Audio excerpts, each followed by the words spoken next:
There's just so much. You're listening to a Mamma Mia podcast. Mamma Mia acknowledges the traditional owners of land and waters that this podcast is recorded on. When Barbara McCulkin woke up on the morning of Thursday, March 8th, 1973, she did the same thing she normally did. A creature of habit, she walked down to the corner store, just a few doors down from her home on Dorchester Street in Brisbane's Highgate Hill, to grab her morning newspaper. As she picked it up, she glanced at the front page, the headline declaring the deaths of 15 people, with pictures of the fire-gutted frontage of what used to be the Whisky Au Go Go nightclub in Fortitude Valley, which had gone up in flames earlier that morning. "Oh my God," she whispered to herself. They actually did it. Barbara McCulkin knew exactly who was responsible for making those headlines. Just weeks earlier, she'd overheard a conversation discussing that very event. And now, she was the keeper of a secret the police and the public were desperate to uncover. But holding on to a secret of that magnitude, a secret involving people who had no qualms about using violence to get what they wanted, meant what Barbara knew was about to make her a target. 10 months later, police would enter that home in Dorchester Street to find Barbara's purse still sitting on the fridge. The clothes that she was sewing for her daughter's return to school that year paused mid-seam on the sewing machine. The lives of Barbara's two young daughters, aged 13 and 11, were strewn about the home, clothes and toys piled up on surfaces, posters of Michael Jackson and Elton John adorning the walls, a teddy bear lying waiting for its person to come home. What they didn't find was Barbara McCulkin or her daughters Vicky and Leanne. The observations of two other little girls, friends and neighbours of Vicky and Leanne, would see two underworld figures brought into the spotlight for the McCulkin family disappearance. But it wouldn't be until decades later that we would finally find out what really happened to Barbara, Vicky and Leanne.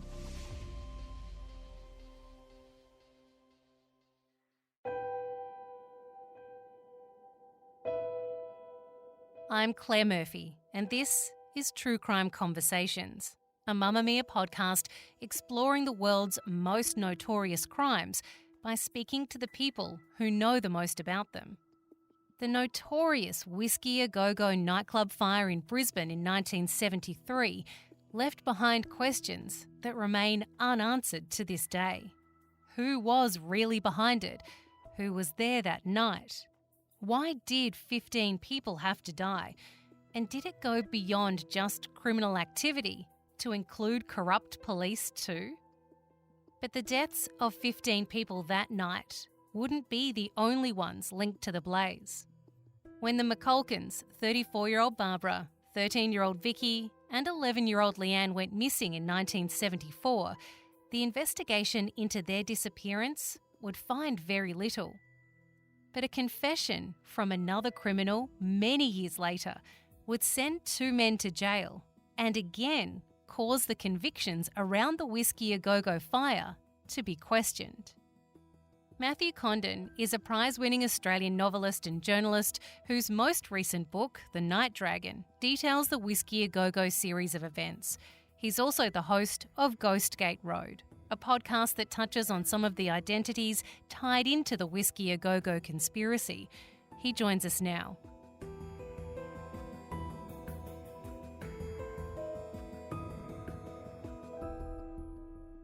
Just before you hear from Matt, please be aware that this episode of True Crime Conversations includes discussions around sexual assault.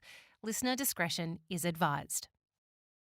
When Barbara met and married Billy McCulkin back in 1960, do you think all the way back then she was aware of his criminal tendencies all the way back in the beginning? I'm not sure that Barbara was fully cognizant of Billy's background at the beginning.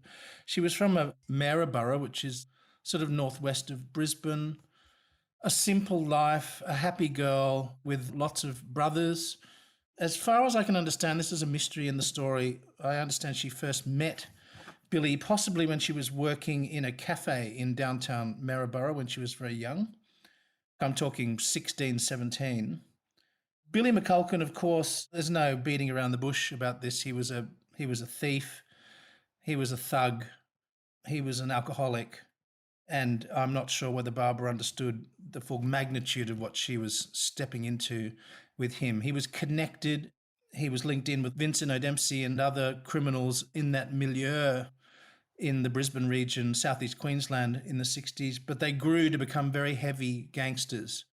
So she moves with Billy away from Maryborough down into Brisbane, where they set up a house on Dorchester Street. They have 2 children. What kind of mum was Barbara? What kind of woman was she like as she's sort of growing and learning more and more about her husband? By all accounts, and I've interviewed members of her family and her brother and others, she was a very good mother, very attentive to her 2 daughters, Vicky and Leanne. She did her best with very little. So we're talking about a woman who in the 60s had a husband who came and went and whose wage was itinerant depending on what he was getting up to in the nocturnal hours of his so-called career. She kept the ship steady with a job in the Brisbane CBD in a sandwich shop in Queen Street. By all accounts, she had or tried to establish a secret bank account, for want of a better word, so that Billy couldn't get his hands on her money. She was using that money to feed her children, to clothe them for school, to give them some form of a social life against enormous odds with Billy McCulkin. He was a philanderer, a punter, a drinker.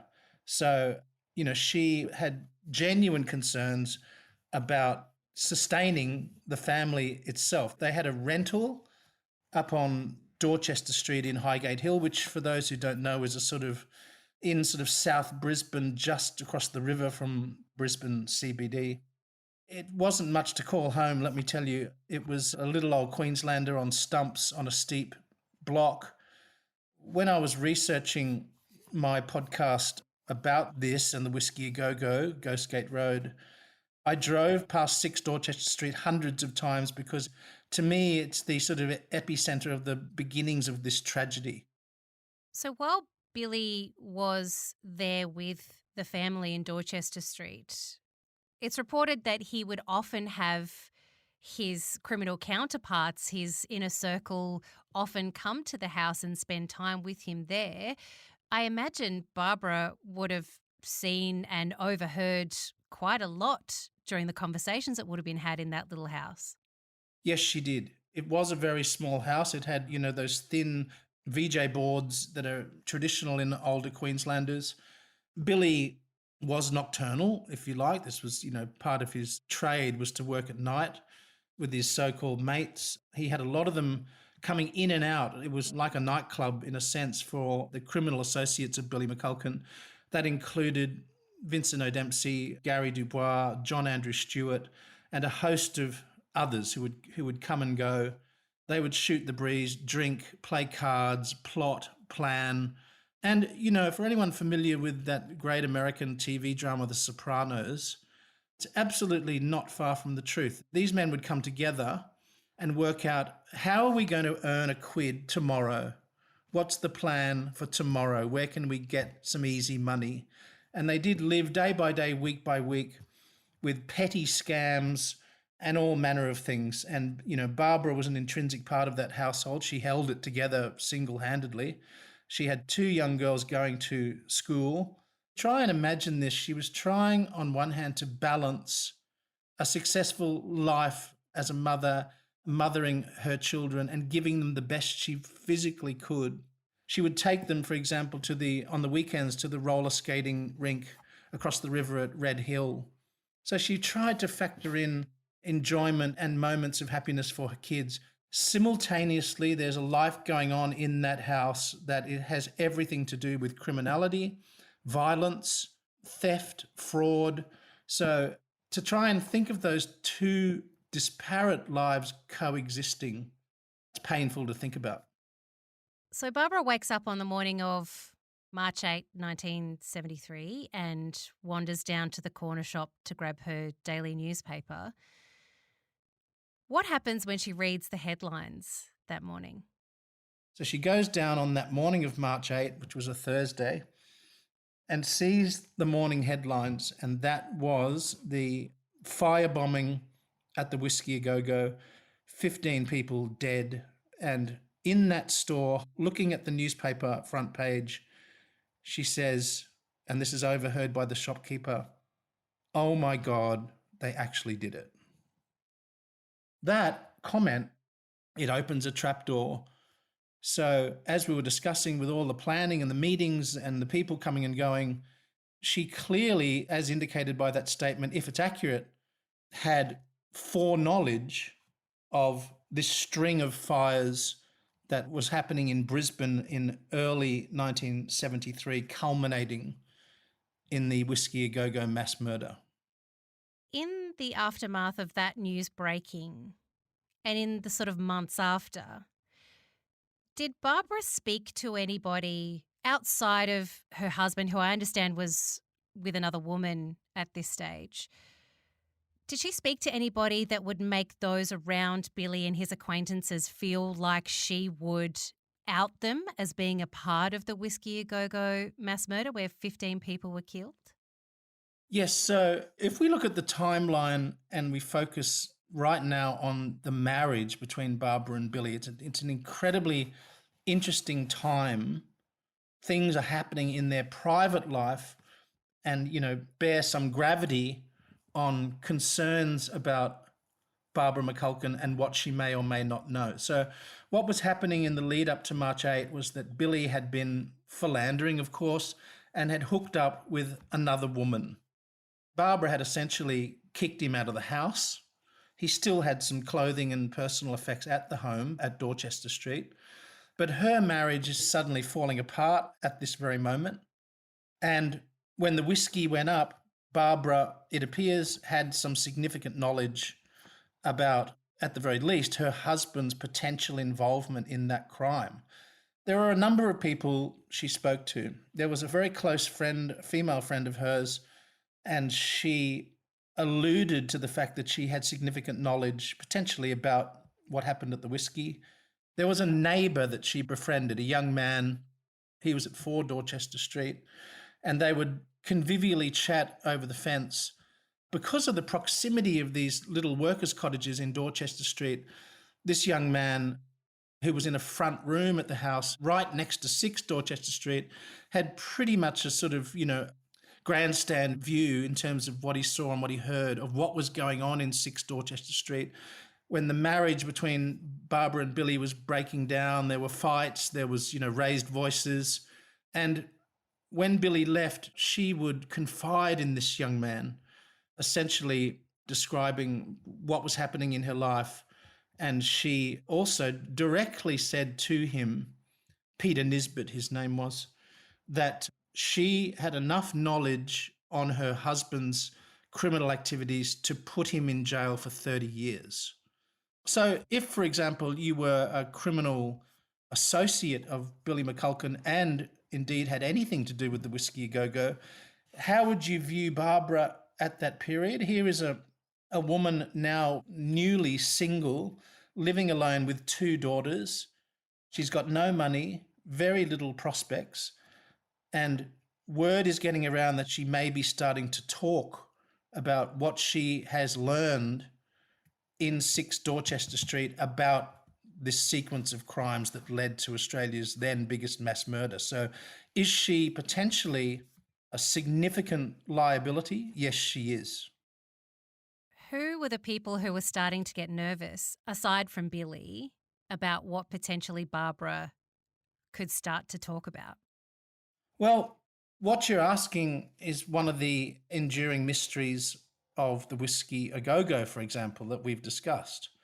So who would be worried about Barbara blowing the lid on at least the immediate involvement of Billy McCulkin, potentially Vincent O'Dempsey, potentially Tommy Hamilton, John Andrew Stewart, and James Finch, let's make the assumption that there is a higher strata of organised crime that in fact was involved in the Whisky Au Go Go, that the Billy McCulkins of the world were on the middle rung of this organised attack.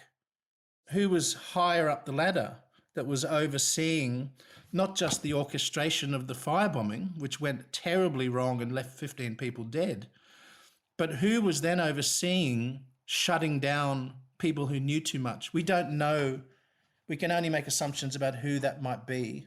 Clearly, however, whoever made the decision, a decision was made, which we'll elaborate on, but a decision was made about Barbara McCulkin, what she knew, and how seriously that might impact upon the commission, in essence, of 15 murders. So you're looking at the greatest crime one could commit is to take another human life, multiply that by 15, and watch the rats flee the ship. I mean, this is a very, very serious crime.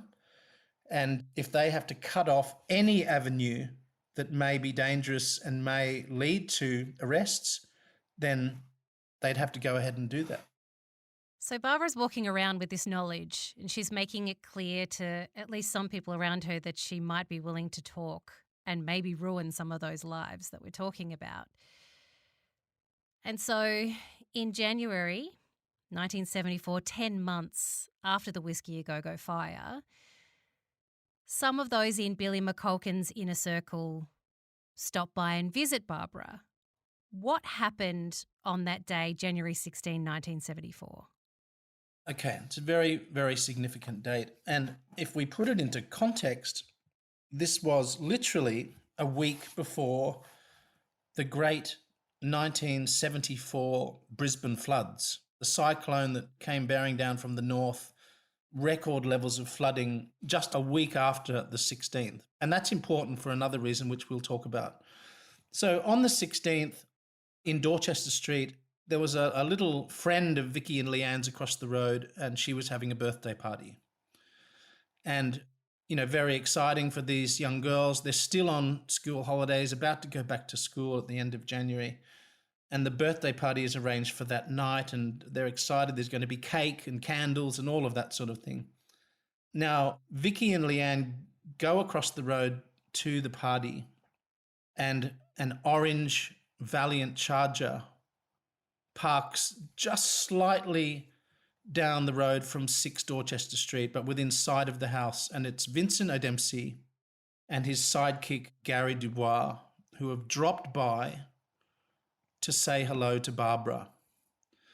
Now, witnesses saw Gary Dubois carrying a half carton of long neck beers with him into the house. I mean, that's interesting because Vince O'Dempsey was a teetotaler. He didn't drink. But Gary was seen carrying that into the house, and the car was there for some time. Vicky felt ill, came home, I think, mid-evening, and ultimately Leanne skipped across the road as well after the party.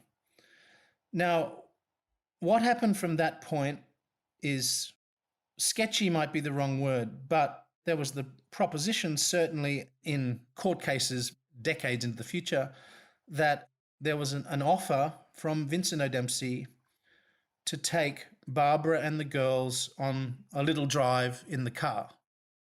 Can we establish that that type of car was like incredibly popular at the time, right? I'm ashamed to say I'm old enough to remember the advertising promotion for that vehicle. In the ads, when anyone saw this incredibly souped up racing car, they would go, "Hey, Charger," and hold their hands up in a V sign, V for Valiant.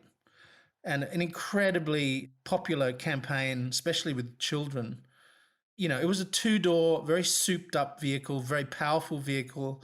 And when you think about the concept of going for a drive, so it was a 2-door, you had to fold back the passenger or driver's seat in order to let your passengers into the rear seat. So there would have only been space And it would have been a squeeze for Barbara and the two girls in the back, and then you've got Vincent O'Dempsey as the driver. He owned that vehicle, and Shorty in the front. So, it's not exactly the sort of car you would go for a leisurely sightseeing tour. These three women are crammed into the back space.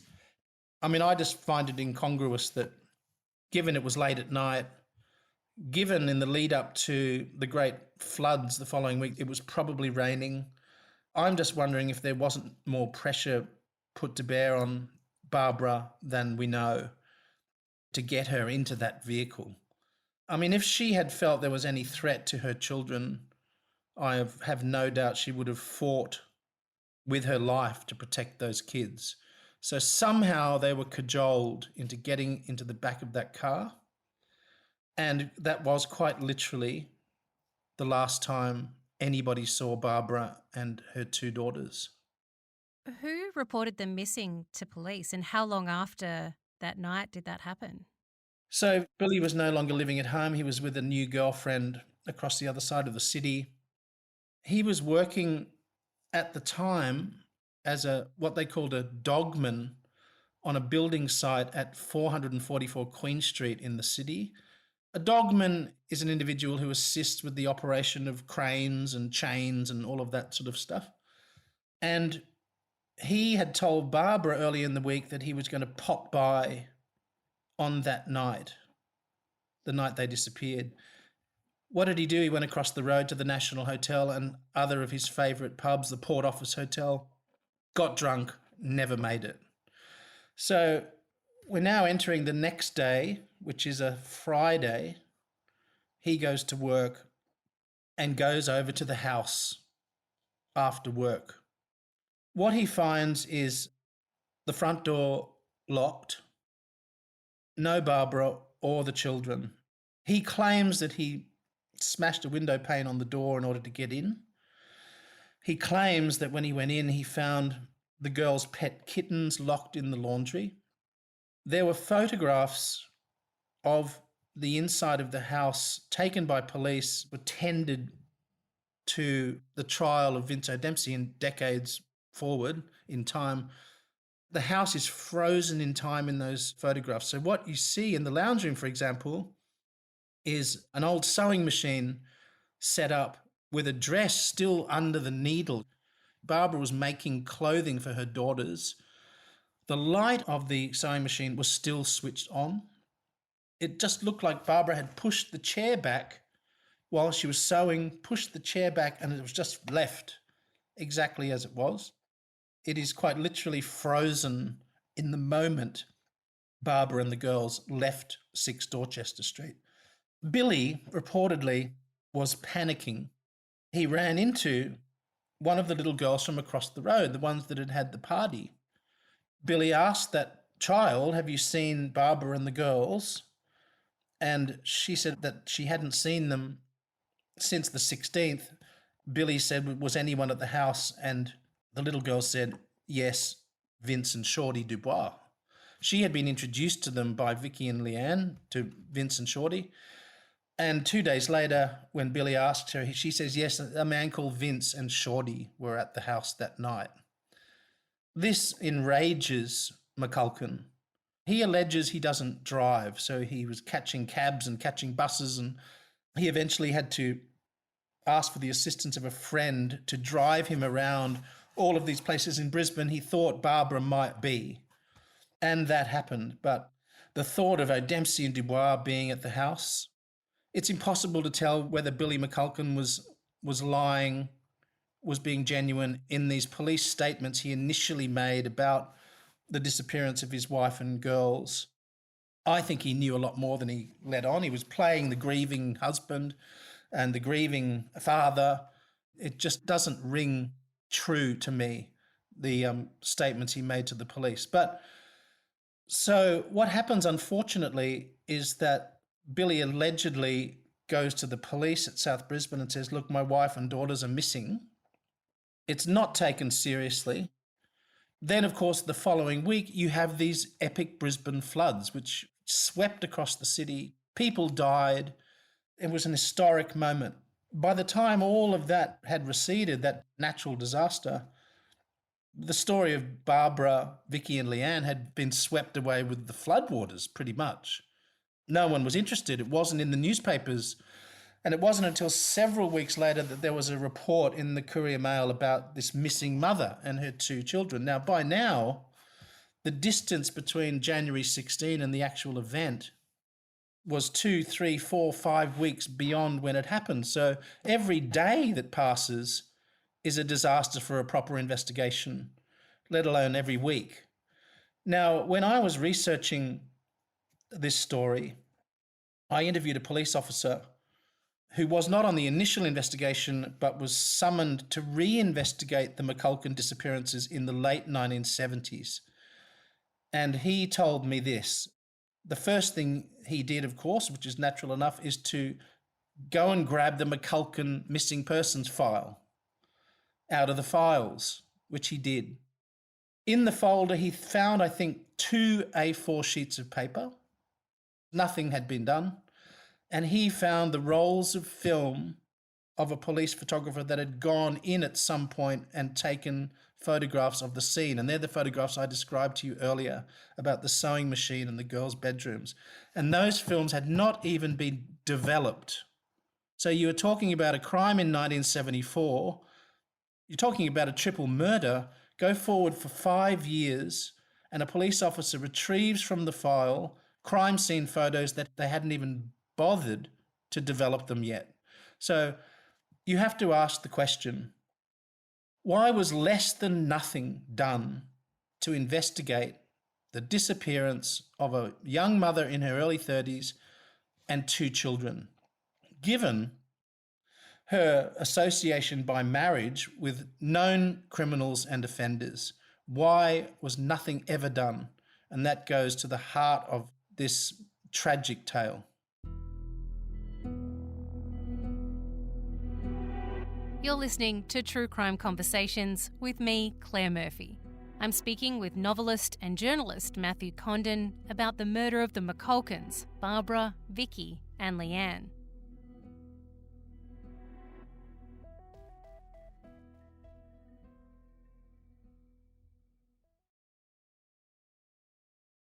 Do we start to draw conclusions there like we have with the Whisky Au Go Go fire, where there's always been a suggestion that there's been corrupt police involved in the fire itself?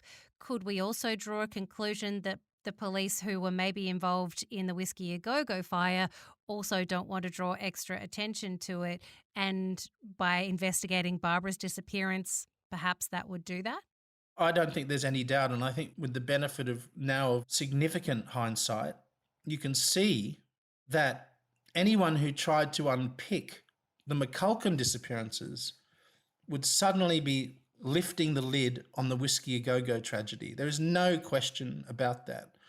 So what is a tried and true way to prevent that from happening?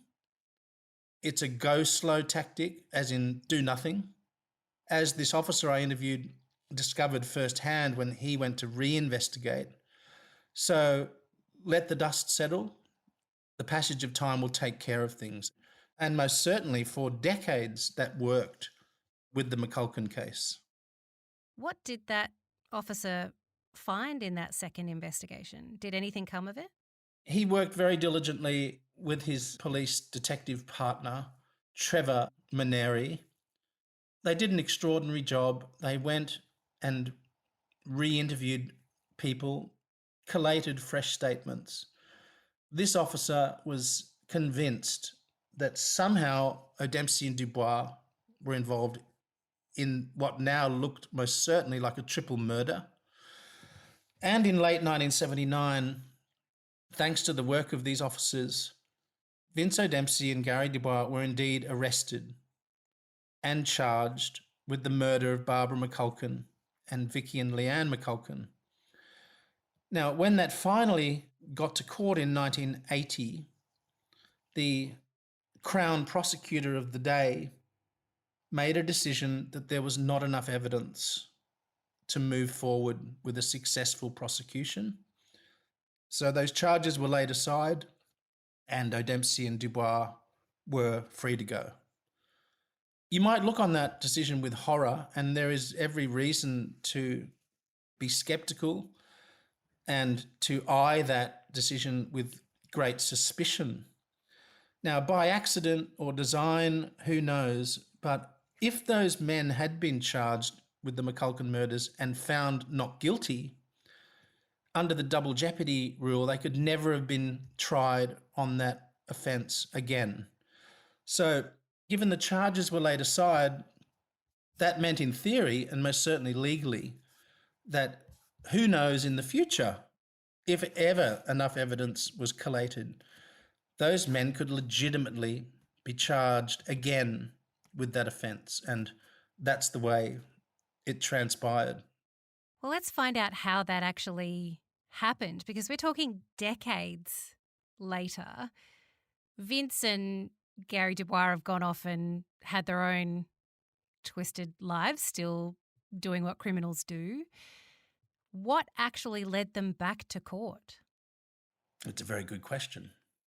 In 2014, and we're talking now about the 40th anniversary of the disappearance of Barbara and the girls, the Queensland Police Cold Case Homicide Squad made a decision to reinvestigate the case.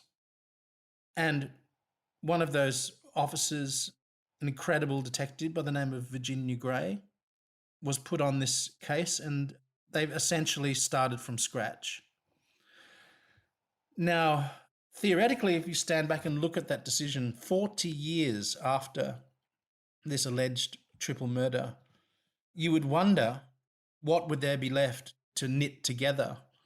The passage of time is extraordinary. People had died, witnesses had passed away. And then you'd have to factor in who would talk to you. Even some of the players or the characters in this incredible drama say they were in their 30s when these crimes were perpetrated. They're now in their 70s. Well, even Billy McCulkin had passed away by then, hadn't he? Yes, he had. So Billy McCulkin had passed away as well. So hats off to the police, Mick Dowie and Virginia Gray. They did an unbelievable job. So they also managed to do something that prior investigators had not managed to do, and this was the key to the success of this reinvestigation and prosecution. And that was that Dowie and Gray managed to get two primary people.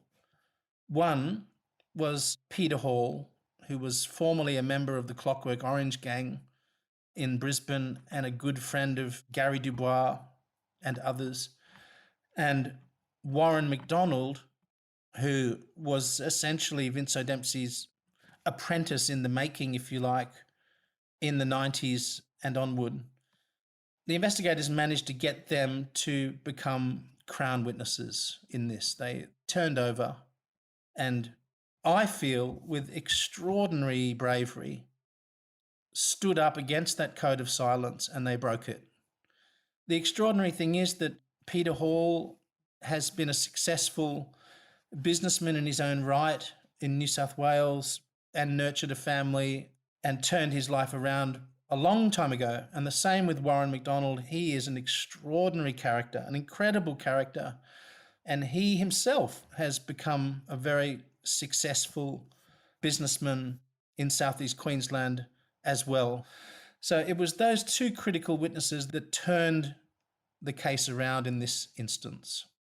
Can you talk us through what Peter Hall told police that Gary Dubois had admitted to him about what happened on that day in January 1974?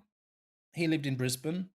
I'm not sure whether your listeners are familiar overly with the so-called Clockwork Orange gang, but this was a group of criminals. Many of them met in prison in Brisbane during the 60s, and in the 70s came together. And let's be honest, the bulk of their crimes it was petty stuff. For example, Peter Hall tells the story of they would be cruising around Brisbane and they would see a delivery truck outside a store, and the delivery driver was taking some gear inside the shop, will have left his truck open at the back, They seized the opportunity, came in, nicked some stuff out the back, and off they went. So it was just opportunistic moments where they would commit these crimes. They did a lot of break and enters. Essentially, that's how in those early days they earned their money. And Peter Hall was a part of that group. If you're trying to compare them on the scale of, for example, groups or gangs in Sydney, they were like kids playing marbles compared to the big guys in Sydney. But in terms of Brisbane, they were a homegrown criminal group. They worked as a pack and did a lot of mischievous stuff. So Peter was a part of that. And as I said, he was in Brisbane. They all sort of lived variously in rentals together and were flatmates and all of that sort of stuff. At one point, they had a hearse that they bought, and they would drive the hearse around Brisbane and get up to all sorts of shenanigans. But on the 16th of January, Shorty went missing after that night of the 16th. And the timeline varies, but didn't come back for between 24 and 48 hours. He returned to his mother's house in Brisbane. Now, this is a very tight group of men who know what each other is doing almost at every point. They're organising jobs at night time, cruising around suburbs, breaking, entering. They're working in pairs, working in threes, so they know each other's schedule. Suddenly, Shorty vanished for 24 to 48 hours. Peter Hall couldn't make sense of it, and then emerged back in Brisbane. As Peter Hall described it, that he looked like a different person. The look on his face, the colour, the pallor of his skin. Peter instantly knew something of great magnitude had happened and was affecting Shorty. Now, soon after, Shorty had a confidential conversation with Peter Hall and essentially said that he and Vince had taken Barbara and the girls in that vehicle that night, that they'd driven from Brisbane to a township southwest of Brisbane called Warwick. Warwick was the hometown of Vincent O'Dempsey. And essentially, Shorty said that they'd taken Barbara and the girls into the bush and basically murdered Barbara and the girls. Shorty blamed Vince and said, I didn't want to do it, but it was Vince, he led the charge and killed all three of them, essentially. This was weighing clearly, according to Peter Hall, very heavily on Shorty Dubois, a terrible, terrible thing that he allegedly witnessed. And, in many ways, that's where the secret was kept for 40 plus years until Peter Hall finally decided to reveal that conversation with his good friend way back in 1974. So it's this confession, along with other testimony, that finally puts Vincent O'Dempsey and Gary Shorty Dubois behind bars. But we still don't know where Barbara and the girls' remains are. Do we have any idea where their final resting place is?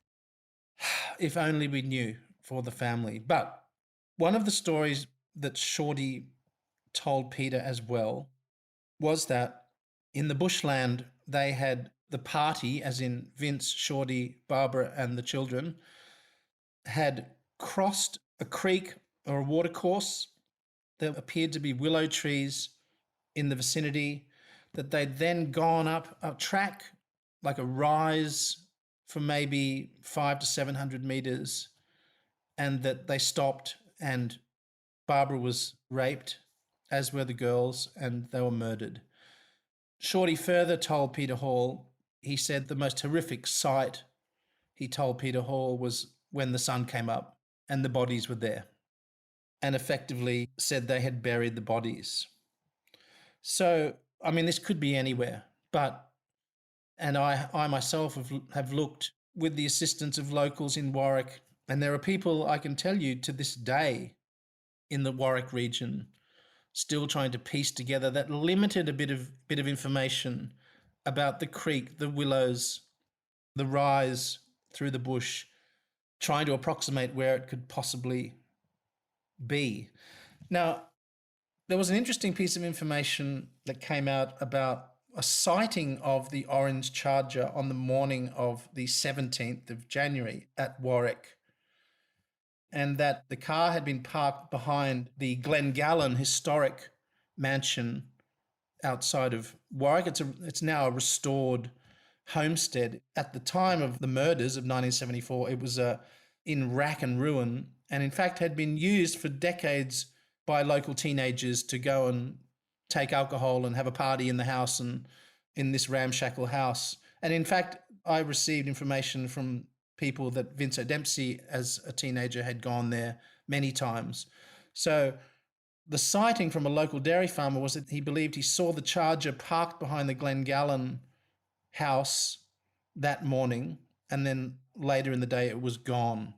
So we're not able to work with much. It's only what Shorty told Peter Hall all those years ago, with minimal clues and information. The creek, the willows, etc. It's really has never been enough to go on. Police, of course, have never found the remains.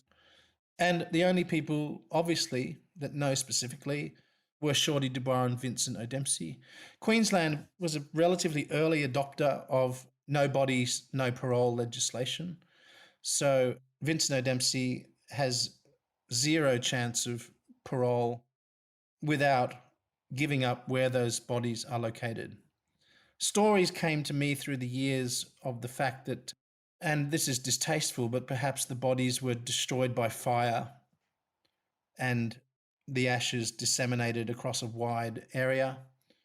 There was also O'Dempsey's peculiar attraction to acid.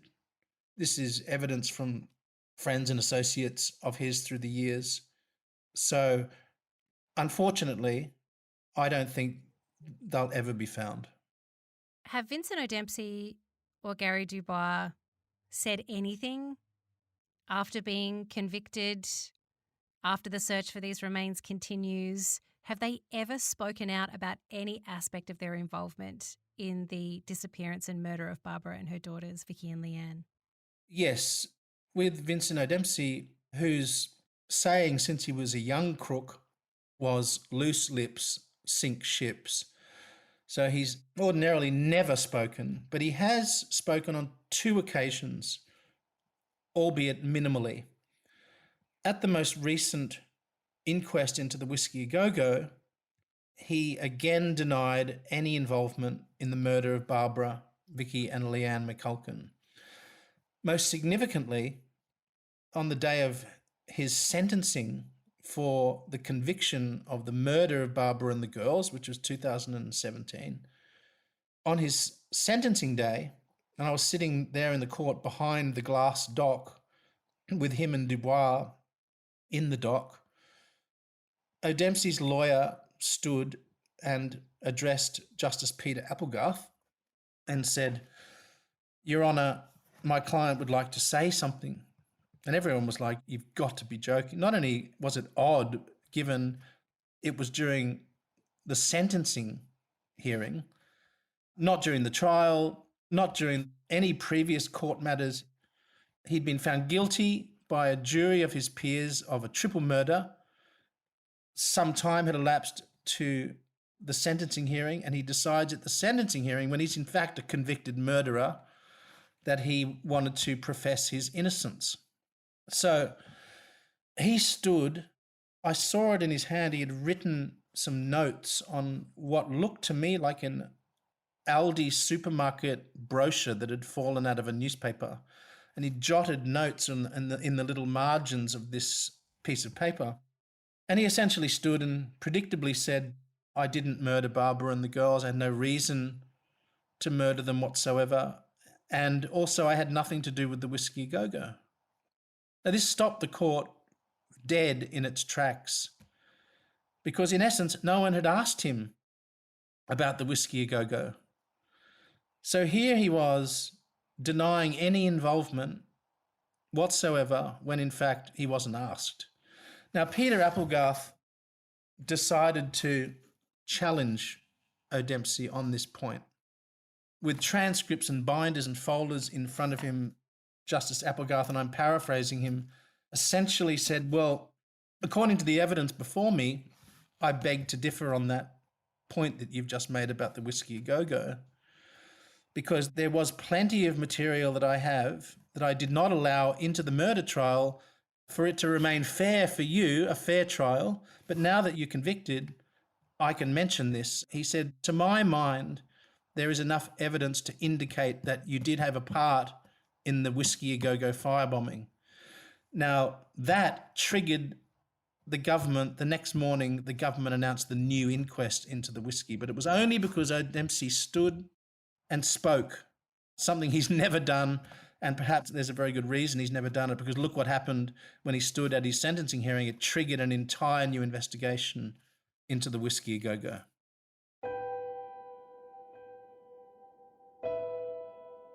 Thanks to Matthew for helping us understand more about the Whisky Au Go Go tragedy and the links between it and the deaths of Barbara, Vicky and Leanne.